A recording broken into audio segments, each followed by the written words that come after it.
Uniso Economia.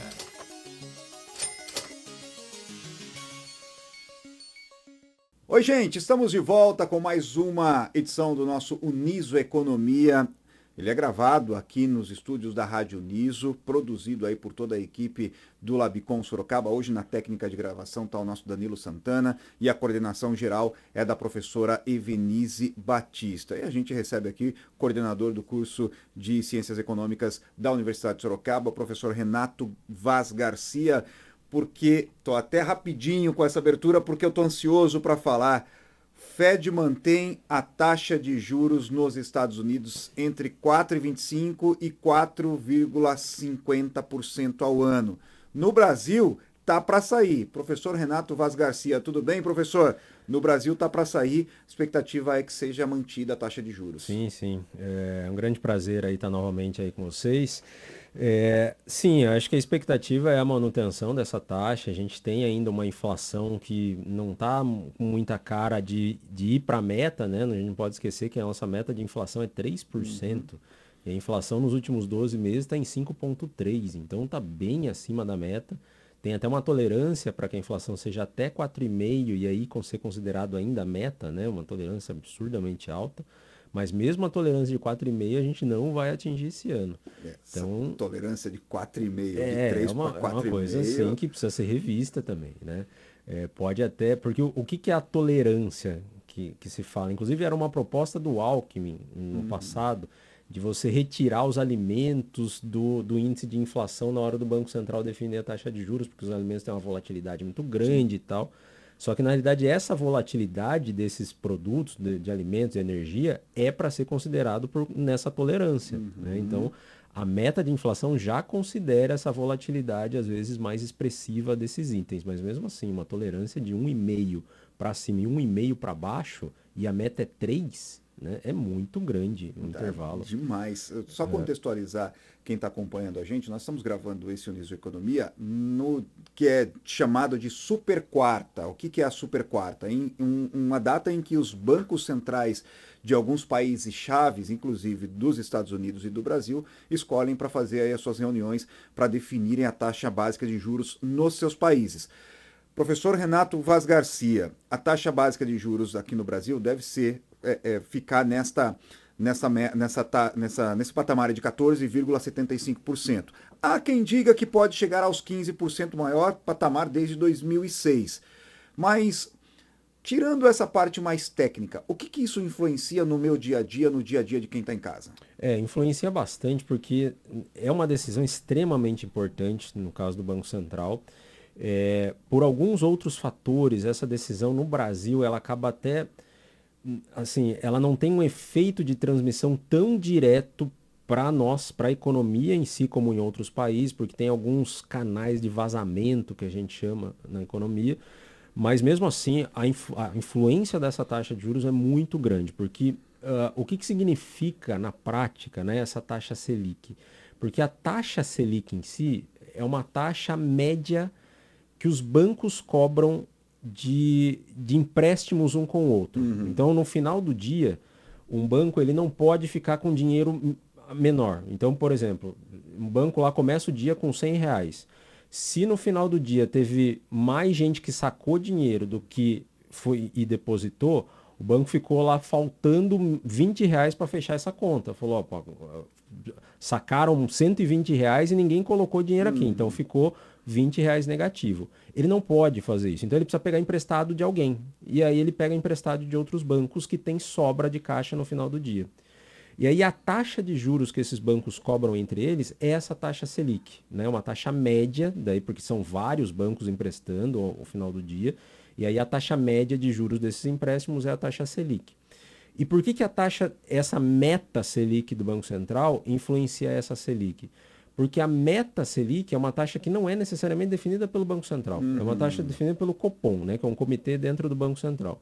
E o Banco Central precisa fazer com que essa Selic dos bancos chegue nessa meta.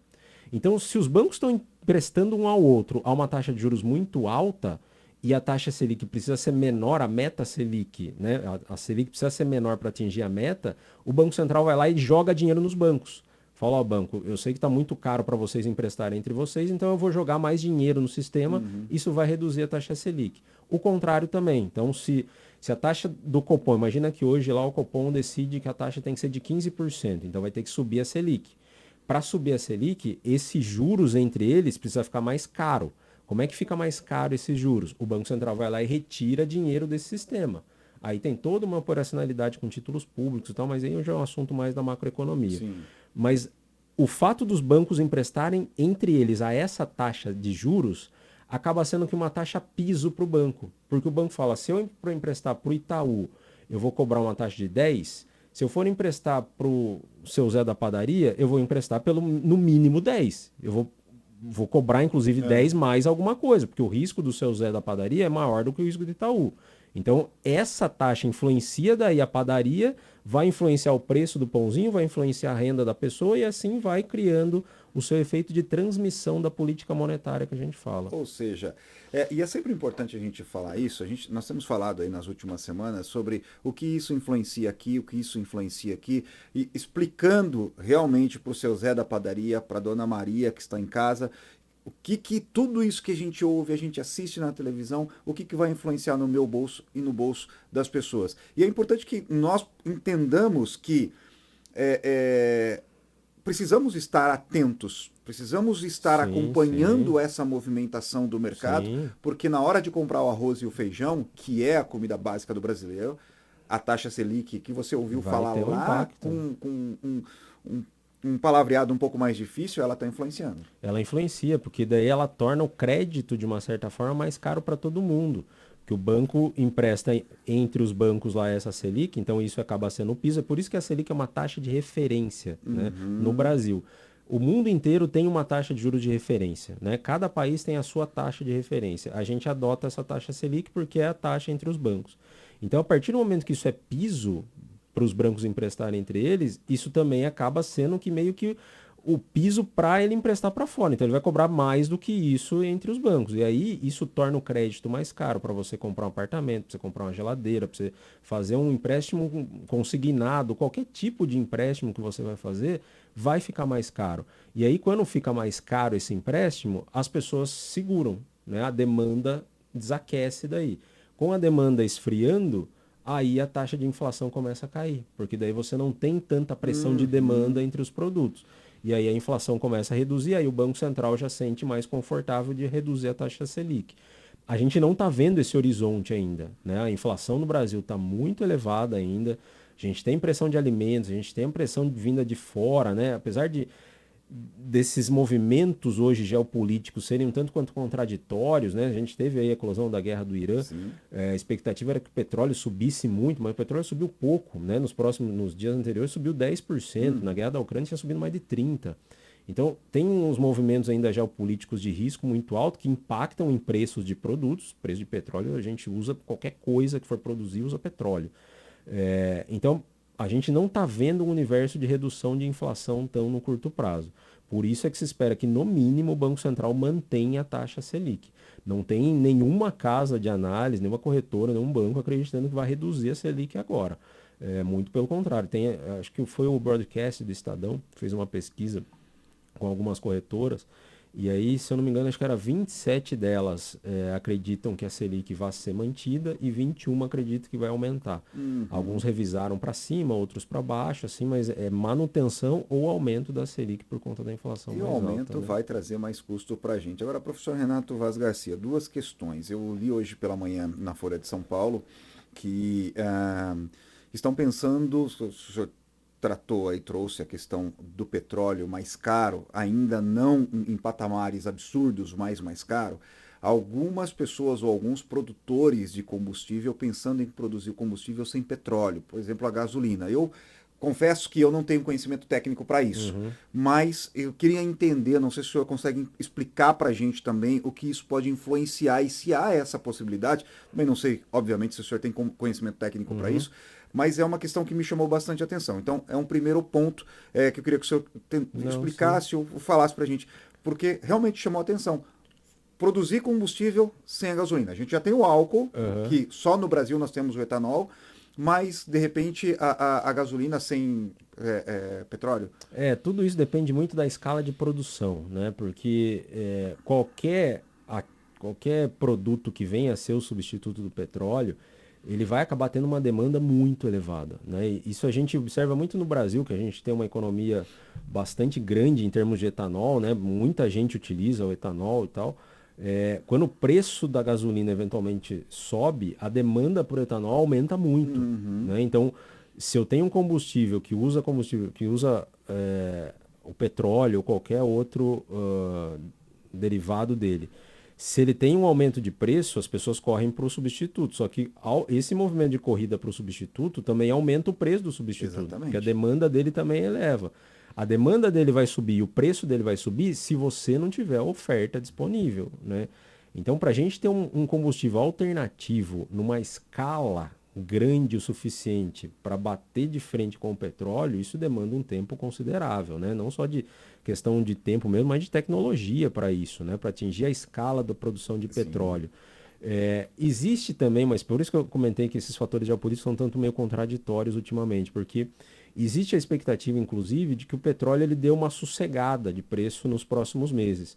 A expectativa é que a produção de petróleo seja maior do que a demanda de petróleo até o final do ano. Então, espera-se que o preço do petróleo ou se mantenha ou tenha uma relativa queda. Então, a partir do momento em que o petróleo não tem uma pressão tão grande de preços também, isso acaba meio que desincentivando tecnologias alternativas.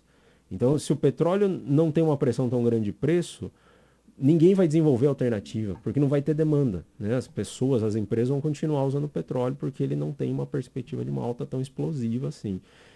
Eventualmente a gente pode até ter, num futuro, aí, uma necessidade, mais uma necessidade física, inclusive, né, do fim do petróleo, mas a gente está num caminho bem longe ainda disso. Antes da gente partir para as falas, como a gente faz sempre, as falas de Donald Trump, nós estamos falando... Só tem um quadro só do Trump aqui, exatamente.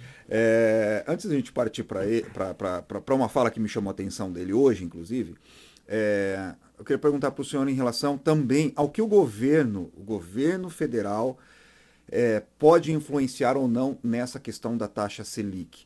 Por exemplo, o presidente Lula esteve ou está no Canadá, uma viagem ao Canadá, e o ministro da Fazenda resolveu tirar alguns dias de férias. É inimaginável uma situação dessa em um momento tão crucial da economia que nós estamos vivendo. Sim. E aí me chamou a atenção essas duas questões. E se o governo, se essa viagem do presidente Lula e essa saída de férias do ministro da Fazenda influenciam de alguma forma na questão da negociação do Comitê de Política Nacional do nosso Copom? Então, teoricamente, isso não é para influenciar de forma alguma, porque é um comitê que, teoricamente, ele é independente, né? As decisões dele se pautam por questões técnicas e tal. Isso é um avanço muito grande que a gente teve no Brasil nos últimos anos, essa independência do Banco Central. Mas, assim, o fato do secretário da Fazenda entrar em férias num período como esse, em que você tem uma negociação muito necessária com o Congresso por pacote fiscal, IOF, né, que a gente falou, inclusive, semanas anteriores. Né, então, exatamente.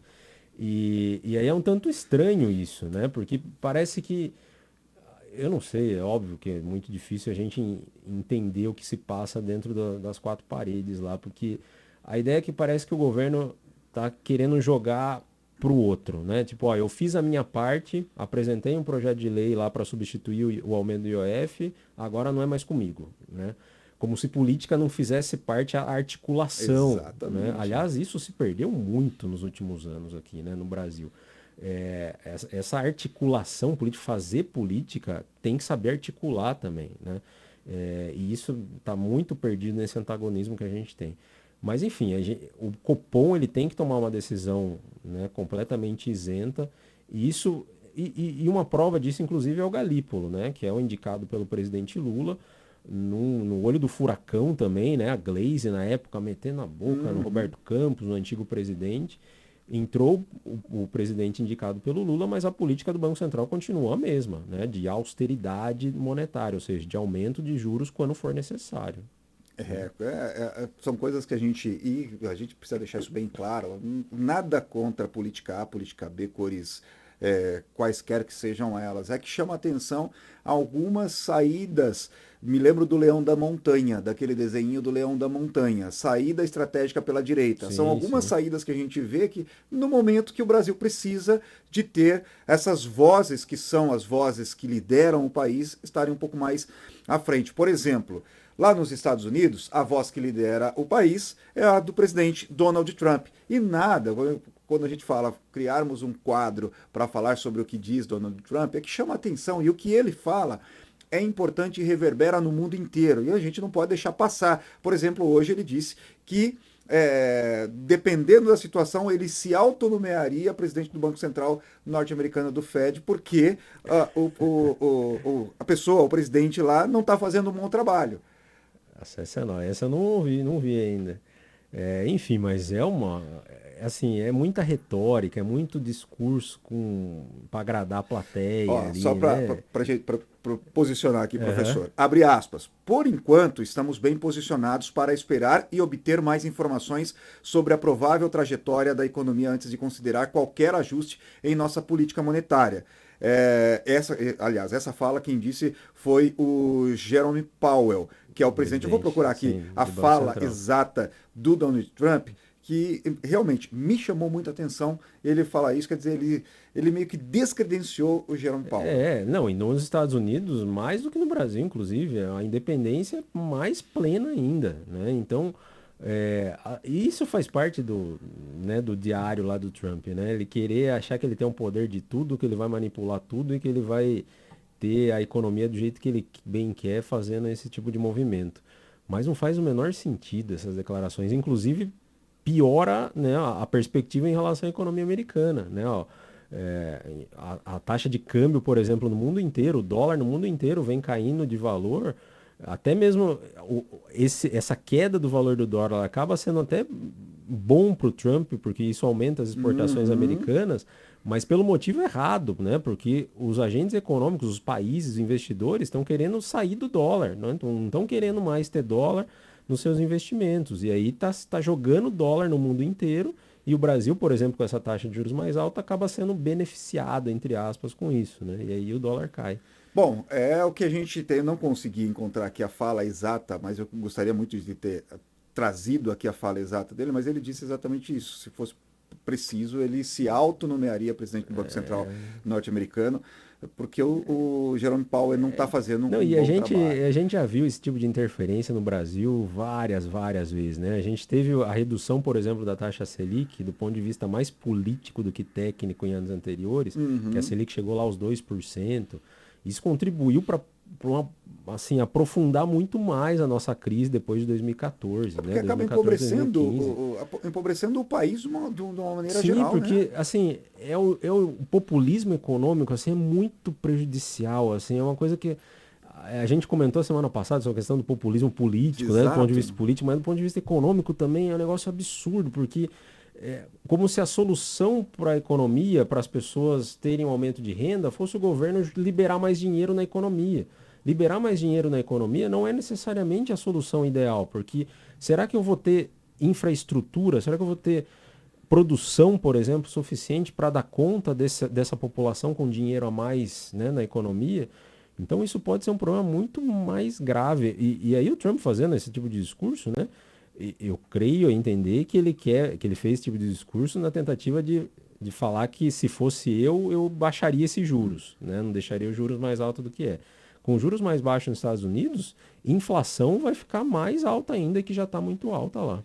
A nossa produção está mandando aqui uma mensagem, deixa eu ver se é exata. Ah, a produção aqui é sensacional, nosso Danilo Em real time, Santana. né? Ó, talvez eu devesse ir para o Fed. Posso me nomear para o Fed? Eu faria um trabalho muito melhor do que essas Olha só, pessoas. um cara multitarefa, né?